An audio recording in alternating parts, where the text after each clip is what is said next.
Hoje, Titio vai falar com vocês sobre periodização, mas não periodização do treinamento para força, como eu sempre falo. Vou falar sobre periodização do treinamento resistido voltado para hipertrofia. Amigos, prestem bastante atenção, vou deixar esse aqui salvo para vocês e depois eu vou pedir para o Niquinho postar isso no canal do YouTube. Mas quero que vocês compartilhem essa live, eu quero que vocês deem uma moral para a gente crescer, porque tem muita gente falando coisas erradas demais dentro do treinamento e tem 1 milhão de seguidores por aí, então por que a gente vai ficar sem seguidores? Ajuda o canal a crescer, vai lá no YouTube, se inscreva no canal, ativa o sininho, dá essa força para o canal crescer, porque o que nós passamos aqui são verdades científicas, são verdades aprendidas com o treinamento alheio e são verdades aprendidas quando eu era atleta e fui abordando isso e associando essas informações todas com o que tem na literatura. Amigos, tem muita gente falando de periodização voltada para hipertrofia e eu quero lhes dizer que isso é uma besteira, uma desinformação ou uma esperteza muito grande querendo criar uma lenda didática, uma lenda metodológica em relação à hipertrofia. E eu vou lhe dizer, deve ter pelo menos umas 2 décadas que eu falo que isso não existe, que tal coisa não existe. Não tem como você hipertrofiar para a hipertrofia. E hoje eu decidi dar exemplos para que vocês possam entender de uma maneira clara. Então essa live eu não vou responder as perguntas, até tirei meu óculos aqui, viu? Eu vou falar sobre os fatores que induzem a hipertrofia, falar sobre a base metodológica do treinamento resistido enquanto algo periodizável, e aí nós vamos então demonstrar algumas coisas para vocês, algumas ideias e conceitos. Vejam bem, quando você periodiza treinamento, você periodiza de maneira tal que você organiza o treinamento dentro do tempo disponível. Então, se você tem um ciclo anual de treinamento e o esporte dessa pessoa precisa de força, é sabido que você vai dividir esse treinamento em 2 etapas, uma fase básica e uma fase pré-competitiva. Na fase básica você vai priorizar força, séries curtas, descansos longos. Na fase básica dos esportes de força, você vai utilizar acúmulo de séries, o volume de séries é muito grande. Você chega a fazer 8, 10 séries de agachamento. Existem escolas onde a pessoa faz 16 séries de agachamento na fase básica. Quanto mais próximo do período competitivo, mais você vai caracterizar e individualizar o treinamento daquele seu atleta. Imaginemos que esse seu atleta tem dificuldade na fase mais baixa do agachamento dele. Então nós vamos montar unidades de treinamento especiais para ele ganhar força embaixo. Nós vamos fazer treinos de explosão muscular para melhorar a qualidade do agachamento dele na fase positiva, na fase da subida. E ao treinar tanto a fase de explosão quanto treinar a fase de força do movimento, nós vamos controlar as cargas. E Haddad, como é que eu faço o controle dessas cargas? Vou explicar. Você precisa de uma dose do volume geral de treinamento. E então você faz um produto que é muito simples. Série vezes repetições vezes o peso. E você vai encontrar um valor, um número que é real. Quantas séries? 4. Quantas repetições? 3. Quanto de peso que tinha? 200 quilos. 4 vezes 3 vezes 200. Você encontrou um número. Este número é a sua dose que foi aplicada no treino dessa semana ou dessa unidade de treinamento. E então, de onde que veio esses 200 quilos? Meu querido, o seu atleta, ele faz o agachamento melhor dele com 286 quilos, ok? Então, você está trabalhando com uma porcentagem desses 286 quilos. Haddad, por que não trabalhar com 286 quilos em todos os treinos? Porque é desnecessário e porque é arriscado. Você leva o seu atleta a uma condição que se chama overreaching. O overreaching, se mantiver, leva o seu atleta ao overtraining e perda de desempenho. Tudo bem? Ok. Vamos prosseguindo então. Ele fez lá 4 séries de 3 repetições e usou 200 quilos. Você encontrou um valor. Para eu evoluir essa carga, eu preciso entender onde é que eu estou. Eu estou na fase básica, ou seja, ainda tenho mais 8 meses de treinamento pela frente. Para onde eu vou? Eu vou para uma repetição. Então entendam, a progressão do meu treinamento é sair de 3 repetições com 200 quilos e caminhar para uma repetição com aqueles 285 que é o peso dele, ou mais se eu conseguir evoluir. Entendam isso, presta bastante atenção. Eu estou fazendo 4 séries de 3 e eu vou chegar a fazer série de 1 ou 2 repetições com quase 300 quilos. Eu vou caminhar para isso, certo? Beleza, 4 vezes 3 vezes 200. Eu quero evoluir isso.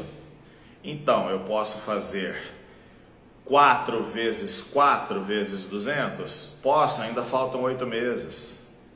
Eu posso fazer 5 vezes 3 vezes 200?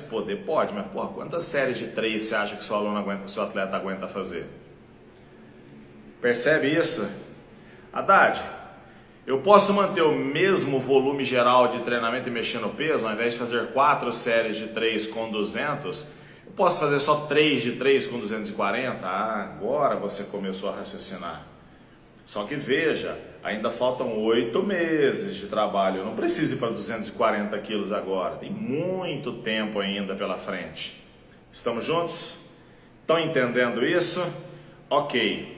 Primeira semana, semana ordinária, eu vou apresentar o estímulo para o meu atleta. Olha, bichão, nós vamos treinar assim, 4 séries assim, assado. Gente, eu estou dando exemplo, viu? A série em si, ela é um pouco mais elaborada, nós podemos falar disso. Tem aulas sobre isso já no canal do YouTube, é só você procurar. Ok, então, primeira série, ordinária. Desculpa, incorporativa. Vamos apresentar os estímulos e esses estímulos vão se manter. Próximo microciclo que vai ser apresentado é o ordinário. Nós vamos manter os estímulos, talvez aumentar um pouco. Aumentar o que, Haddad? Eu vou aumentar peso? Pode, mas ainda faltam 8 meses. Você pode aumentar a qualidade técnica, você pode colocar mais profundidade, você pode fazer mais séries para ele aperfeiçoar mais o gesto. Ainda faltam 8 meses. Nós vamos nos preocupar com o peso exclusivamente nos últimos 4 meses. Tá entendendo o raciocínio, querido? Ok? Bom, primeira série foi a incorporativa, eu mostrei os estímulos, depois uma série um trabalho ordinário. O próximo é o choque. O choque. Haddad, no choque eu já vou fazer um RM com ele. Ainda não precisa. Você pode fazer séries mais pesadas, mas dá para manter o mesmo estímulo. Se você estivesse fazendo séries de 6 a 8, uma forma de fazer o choque era fazer a série de 3. É que eu comecei já com a série de 3 para facilitar o raciocínio. Ok. Sempre após uma semana de choque, você tem uma semana regenerativa. Então, incorporativo, ordinário, choque, regenerativo. No regenerativo eu vou dar estímulos. Se eu estiver trabalhando mais volumes de séries, no regenerativo eu faço menos volumes. Se eu estiver trabalhando mais peso, no regenerativo eu diminuo um pouco o peso, aumento as séries. Eu não estou dizendo que regenerativo é treino fácil, eu estou te dizendo que o regenerativo é um treino onde você muda o foco do que está sendo feito. Tudo bem? E aí começa um próximo mesociclo. Você fez primeira semana incorporativa, depois uma ordinária, um choque, um regenerativo, novamente. Incorporativo, mais forte do que o anterior. Ordinário, mais forte que o anterior. Choque mais forte que o anterior, regenerativo. Terceiro mesociclo, e assim você vai conseguindo evoluir as cargas em direção ao que o seu esporte precisa. Se for peso, é o peso que aumenta. Se for velocidade, é cada vez mais veloz. Se for pela resistência, a turma dos crossfit da vida aí, é cada vez mais. Percebe que você está caminhando num princípio do treinamento, um princípio este científico, que se chama princípio da sobrecarga progressiva. Você está progressivamente se aproximando da meta final. Tudo bem? Ok. É uma aulinha rasa, só para direcionar o seu raciocínio. Eu vou deixar salvo aqui para você. Agora presta atenção.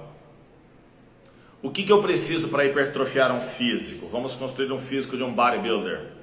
Eu preciso que o músculo gere tensão. Eu preciso de isquemia, tem que ficar sem sangue ali na hora, um ambiente ácido, metabolicamente alterado.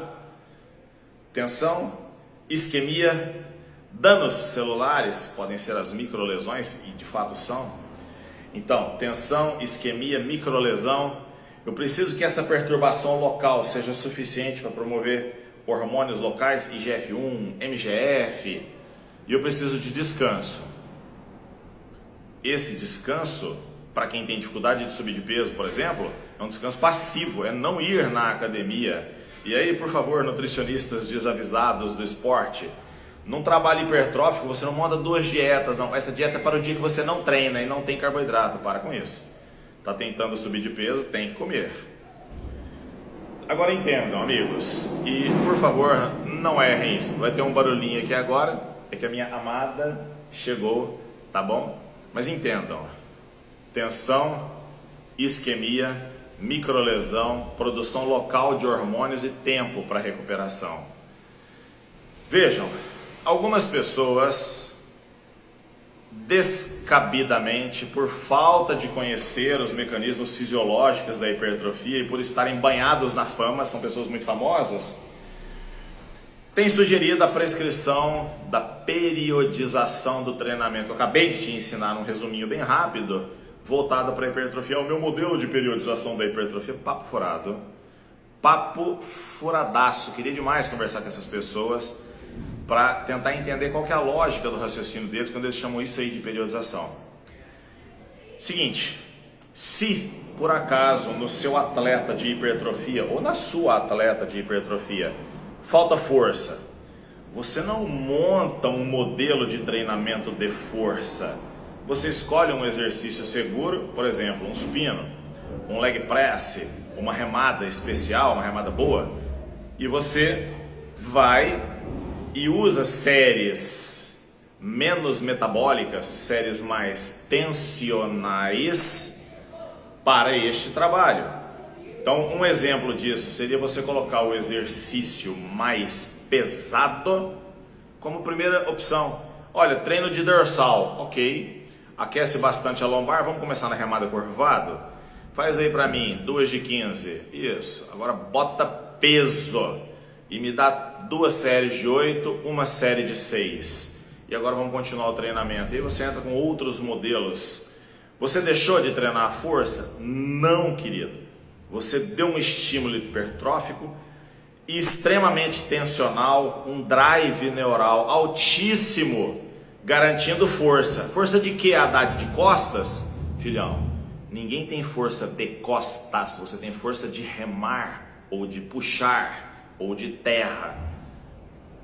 No dia do peito, vamos imaginar que falta força para empurrar. O seu atleta treina leve, ok?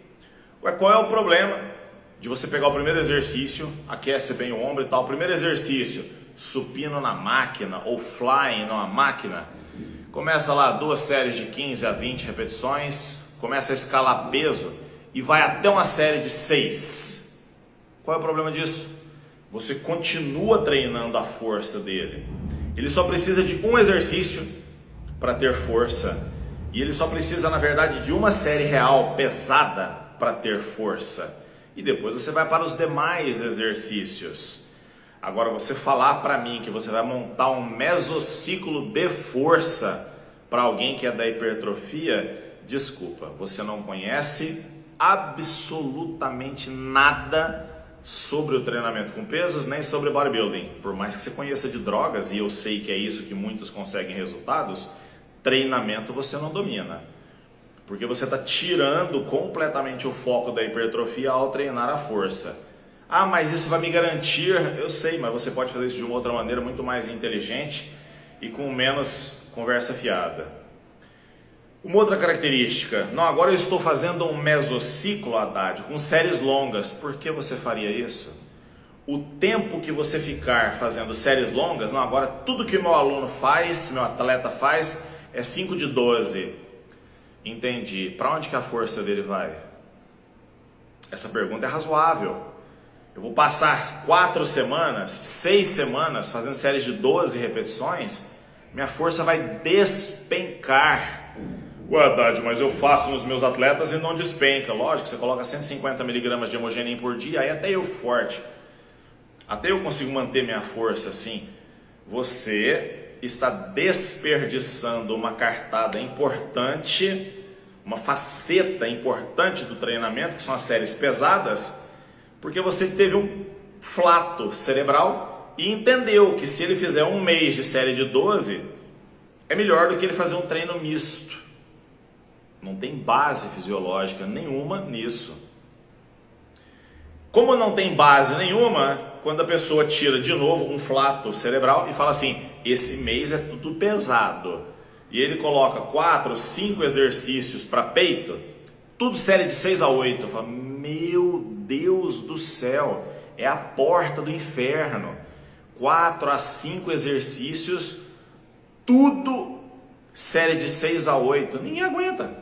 E outra, qual é a base fisiológica disso? Ah, porque eu tenho que gerar tensão para hipertrofiar. Mas eu não disse tensão em todos os exercícios, eu disse gerar tensão.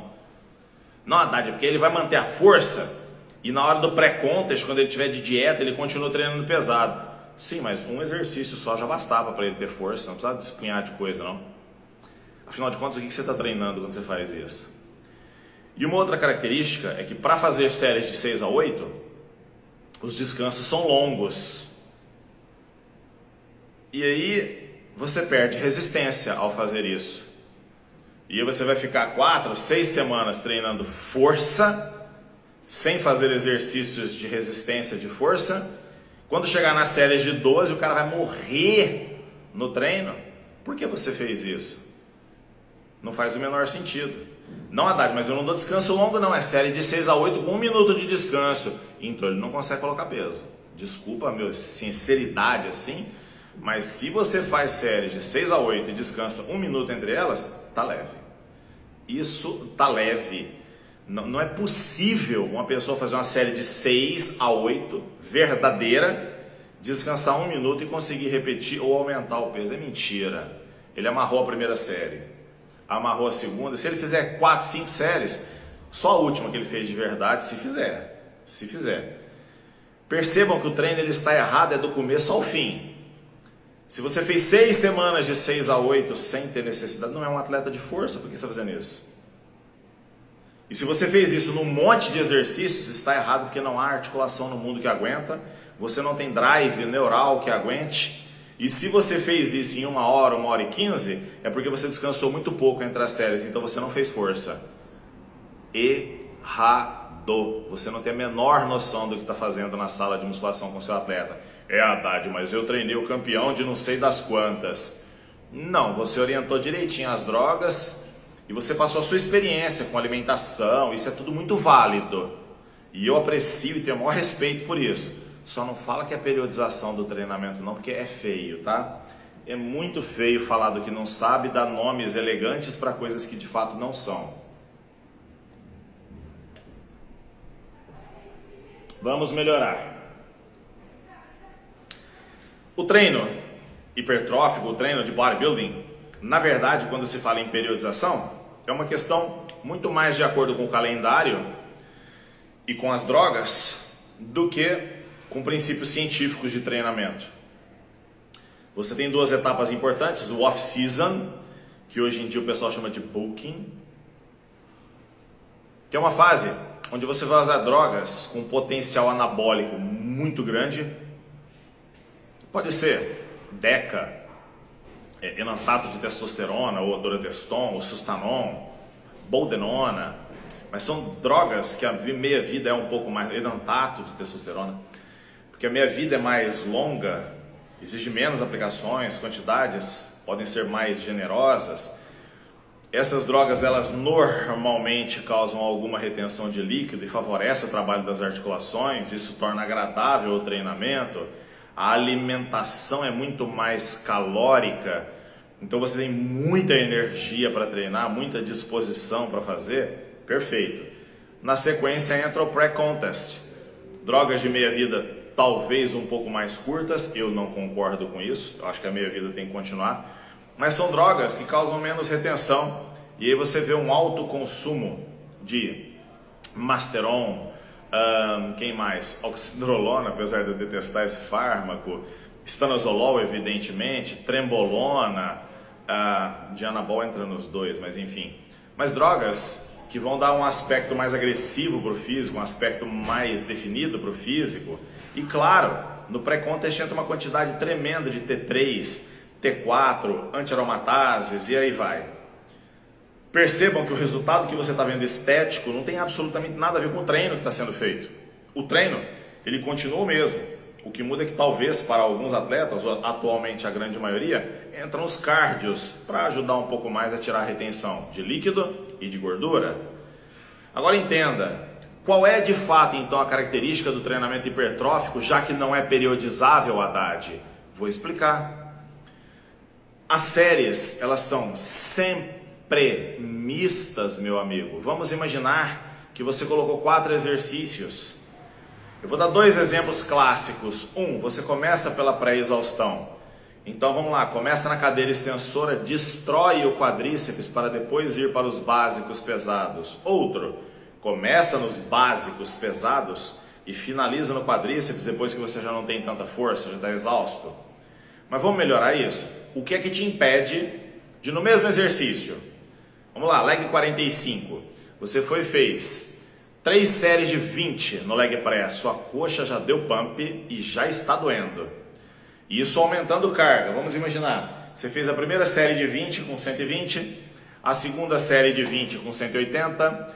A terceira série de 20 com 220. Agora você dá um descanso um pouco maior e vamos começar a pôr carga. Vamos lá. 280, 300 quilos e você vai lá e faz a primeira série de 12. Bonita, bem feita.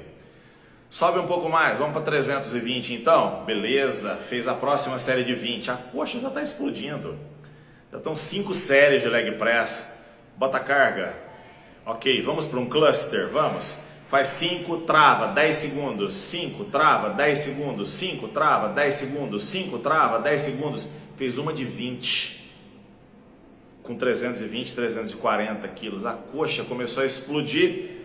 E o amado do seu parceiro de treino chama você sem descanso para um drop set. E você vai baixando o peso, até falha, diminui, tira 20 de cada lado, vai mais umas 3 até 5, não aguento mais, tira 20 de cada lado, até que você está morrendo com 80 quilos no leg press. Queridão, você percebeu? Ou pelo amor de Deus, se você não percebeu, sai da nossa área, vai trabalhar com outra coisa. Que no mesmo exercício você fez resistência, força, explosão, você fez vários estímulos, você fez uma série mista só no primeiro exercício. E por que eu vou deixar de fazer isso? Para fazer um treino de força de 4 a 6 semanas. Se eu posso fazer isso, Haddad, porque aí vai dar o efeito concorrente.